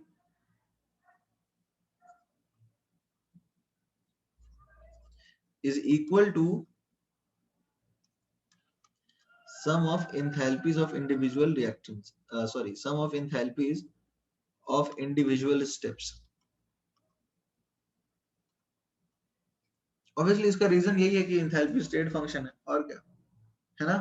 इसको बोलते हैं Hess law of constant heat summations, यानी delta H total is delta H along path 1 plus part, इस तरह से चलता जाएगा, तो समेशन बोल सकते हो डेल्टा एच आई, ठीक है। So that is Hess law of constant heat summation. Sum कर देते हैं सीधा।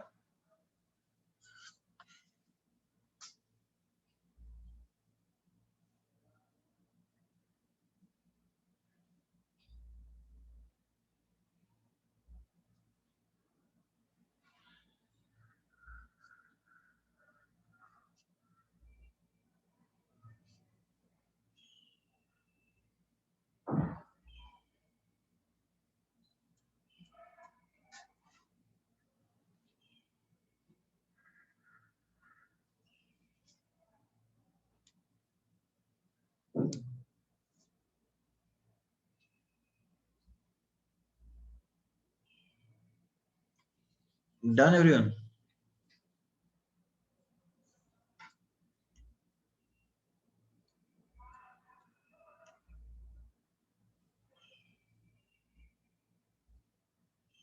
बिल्कुल समेशन नेगेटिव भी हो सकता है, कुछ भी हो सकता है, इसमें कोई टेंशन वाली बात है नहीं।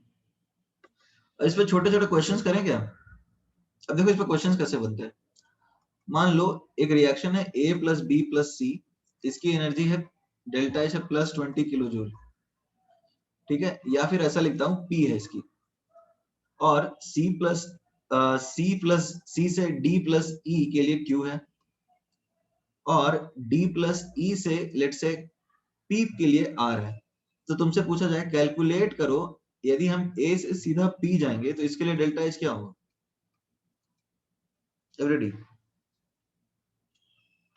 इसके लिए डेल्टा एच क्या आएगा? अरे ये तो बहुत इजी है, ये तो सब बता सकते हैं ना। P plus Q plus R, क्या डाउट है इसमें किसी को? ऐड कर दो सीधा।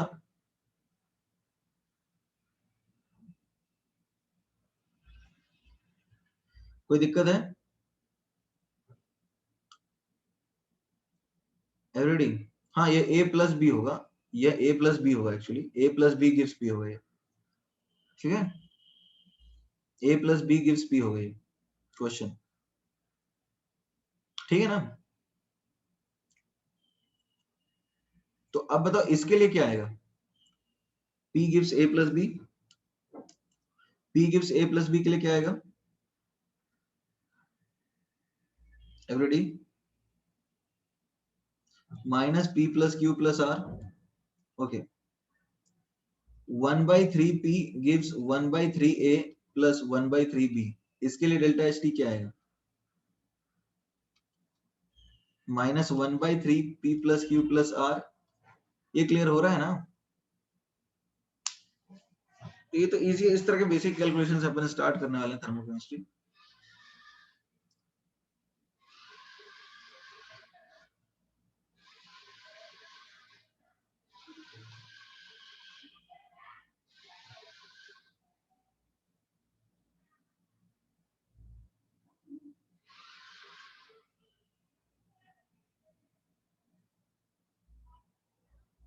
Return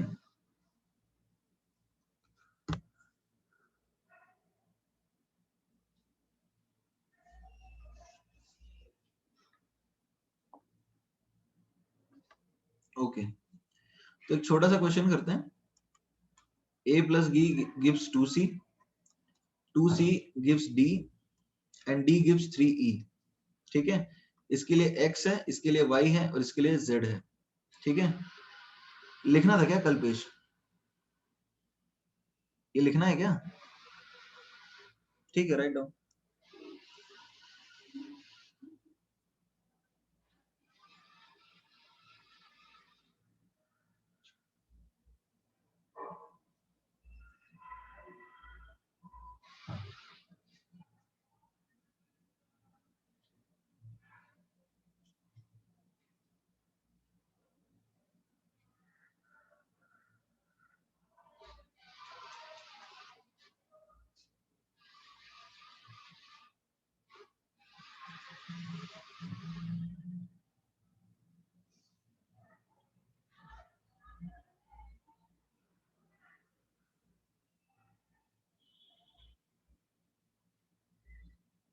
done, okay fine. So coming to this question,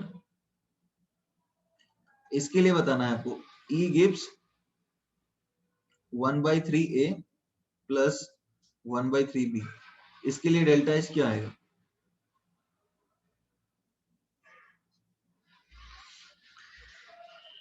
इसके लिए डेल्टा एच क्या आएगा? इस रिएक्शन के लिए डेल्टा एच क्या आएगा? I am talking about this reaction.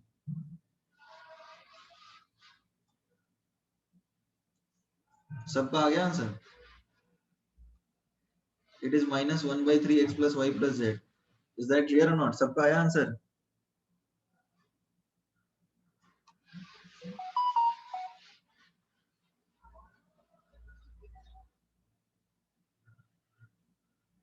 Okay,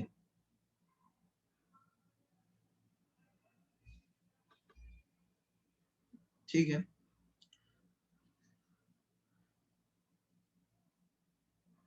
next question पे कर लेते हैं। ये लिखना है क्या कि नेक्स्ट क्वेश्चन पे चले?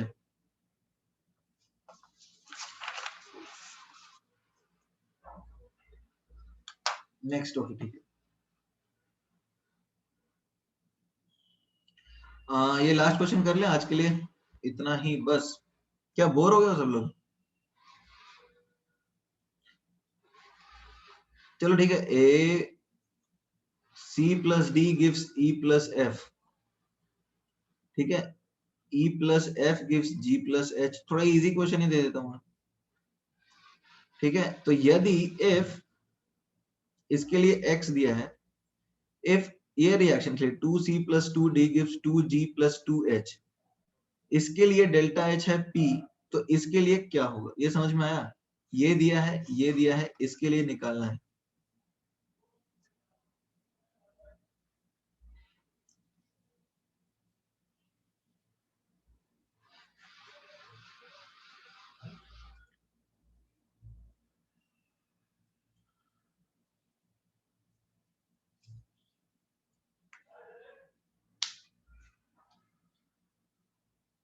P/2 - x, okay. बाकी लोग बताइए। P/2 - x, सबका आया answer? It will be P/2 - x। समझ में आ रहा है कैसे? तो देखो, थर्मोकेमिस्ट्री में बेसिकली करना प्राइमरी चीज तो यही है, तुमको रिएक्शन इधर उधर घुमाना है। ये काम तो बहुत ज्यादा करना होगा। यदि डिफिकल्ट क्वेश्चन बनेगा तो इसके ऊपर ही बनेगा। ये नहीं समझे? ओके, कोई बात नहीं। कितने लोग का नहीं समझ में आया ये?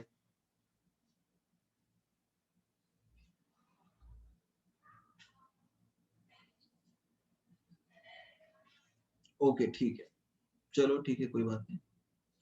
अच्छा, इन दोनों को ऐड कर दो। इन दोनों को ऐड करने पे क्या मिलेगा? जैसे इसके लिए सपोज क्या है, इसके लिए कुछ कुछ मान लेते हैं, लेट्स से बी। तो अब इनको ऐड करेंगे, C + D gives G + H। तो ये क्या आ रहा है? इसका P है तो ये P/2 होगा ना।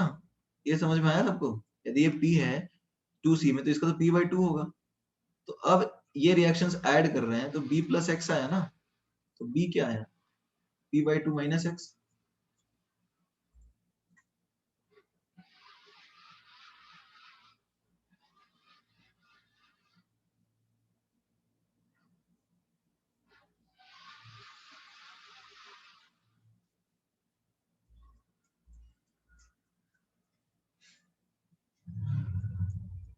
अभी क्लियर हुआ या नहीं हुआ? होमवर्क क्या है? Okay bye. अरे रुक जा, अभी रिवीजन करना है। आज जो पढ़ा उसका रिवीजन करना है। तो देखो, आज हमने बेसिकली यही पढ़ा है। बेसिकली क्या पढ़ा है आज? आज इसका डेरिवेशन क्या है? Delta G is delta G0 + RT log Q। ये मोस्ट इंपॉर्टेंट चीज थी। एट इक्विलिब्रिया यदि हम बोले तो डेल्टा G 0 हो जाता है, ठीक है। स्क्रॉल करूं? ठीक है, स्लो नहीं स्क्रॉल किया।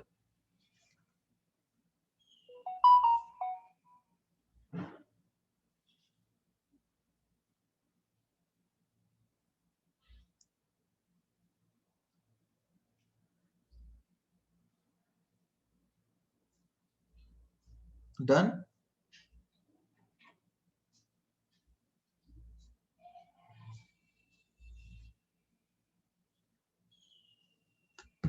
ओके, तो आज हमने ये दोनों रिलेशन जो किए हैं, they are the most important ones, है ना। ये दोनों रिलेशन हमने किए हैं जो कि सबसे ज्यादा इंपॉर्टेंट थे। बाकी थर्मोकेमिस्ट्री तो इजी है ना, कोई दिक्कत है उसमें? थर्मोकेमिस्ट्री आसान है, मतलब रिएक्शन इधर उधर करके तुमको ऐड सब्ट्रैक्ट करना है, जैसे अभी हमने चालू किया क्वेश्चन उस तरह के क्वेश्चंस आने वाले हैं। थर्मोकेमिस्ट्री में यदि डिफिकल्ट क्वेश्चन बनता है ना तो बहुत ज्यादा रिएक्शन दे देंगे, घुमा देंगे, मतलब 3 4 5 6 7 रिएक्शन दे देंगे, तो वो डिफिकल्ट हो जाएगा, तुमको एनालाइज करना पड़ जाएगा, तो वहां पे वो डिफिकल्ट हो सकता है। ठीक है, बट कंसेप्ट वैसा कुछ नहीं है कि कंसेप्ट में तुम हिल जाओगे, वैसा नहीं होगा यहाँ पे, मतलब कंसेप्ट ही थर्मोडायनेमिक्स में इतने हैं। अच्छा एक चीज और, थर्मोडायनेमिक्स के जो कंसेप्ट्स और फॉर्मूले है ना, उसका एक चार्ट आप जरूर बनाएंगे और उसको एक मतलब रखेंगे अपने पास, और उसको एक बार रोज देखते रहो, ठीक है? क्योंकि फॉर्मूले बहुत सारे हो गए हैं, if you see there are lot of formulas, फॉर्मूले बहुत सारे हो गए हैं, और हो सकता है इनफैक्ट इतने फॉर्मूले तुमने किसी चैप्टर में नहीं देखे थे अब तक, देखे थे क्या? केमिस्ट्री के अंदर तो नहीं देखे होंगे, राइट? तो वो फॉर्मूला ज्यादा है यहाँ पे, तो उसके लिए आपको अलग से चार्ट बना करके रिवाइज करना होगा। यू कांट डू दैट, मतलब you have to do that, otherwise things will be difficult. तो अभी होमवर्क, हाँ कंसेप्ट भी ज्यादा है इसके अंदर, तो मैं कह ही रहा हूँ कंसेप्ट इसमें ज्यादा है, थ्योरी भी ज्यादा है, फॉर्मूले भी ज्यादा है, उसके लिए तो रिवीजन करना, बार बार मैं बोल रहा हूँ, ठीक है? आपका होमवर्क क्या है? आपका होमवर्क है इंटेक्स्ट एक्सरसाइज 6। तो अब क्या करें, खत्म कर दें? Should we end here? चलो ठीक है फिर, गुड बाय। हाँ भेज, व्हाट्सएप पे भेज देना, बट मैं शाम तक रिप्लाई करूंगा क्योंकि बहुत सारे बच्चे भेजते हैं, इंस्टेंट रिस्पॉन्स नहीं कर पाऊंगा, बहुत सारे बच्चे भेजते रहते हैं ना, मैं हो सकता है शाम तक रिप्लाई कर दूंगा, भेजना है तो भेज दो, ठीक है? Okay good bye.